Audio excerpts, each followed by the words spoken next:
anh ở đó lên nhom đai bày sai krọ dương được quẹt nệ anh túc ở ai luôn nơi không phiếp ngưng chỉ riêng rồi hốt nhom sụp chật slap rồi xa chỉ ngồi ai prap nệ nhom phụ bạn nè đầu tây quý chỉ lực đồng bầu hơi để dương man chụp nè kha hàn đôi chị anh dương túc bê lại ai mỗi ngày rồi hốt đó là nghỉ ngày ai hỏi công kịch thà kịch rồi nu dương ai rồi anh to tại khơi tôi chị anh từ đó còn liệt na còn đôi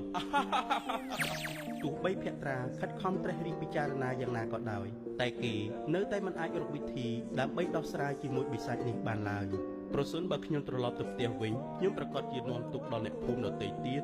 ឬក៏ខ្ញុំគួរសម្លាប់ខ្លួននៅទីនេះយ៉ាងហោចណាស់ខ្ញុំនឹងមិនត្រូវខ្លាចជាឈ្នន់ប្រើប្រាស់ក្នុងការធ្វើទង្វើអាក្រក់របស់បិសាចនោះទេភក្ត្រាកូនសម្លាញ់ពុកមែនទេ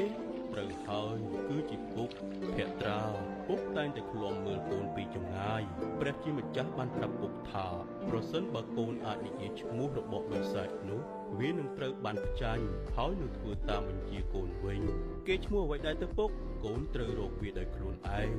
ភក្ត្រាត្រូវក្លាហានឡើងហើយត្រូវតែប្រឈមមុខនឹងបិសាចចម្លែកនោះឈ្មោះរបស់វាខ្ញុំត្រូវរកវិធីដើម្បីស្វែងរកឈ្មោះវាឲ្យបានឯងពិតជាមនុស្សដែលគោរពសច្ចៈមែនក្លិនឈ្ងុយឈ្ងប់ម្លេះណោតែប៉ុណ្ណេះបានឆ្ងាញ់មាត់ហើយ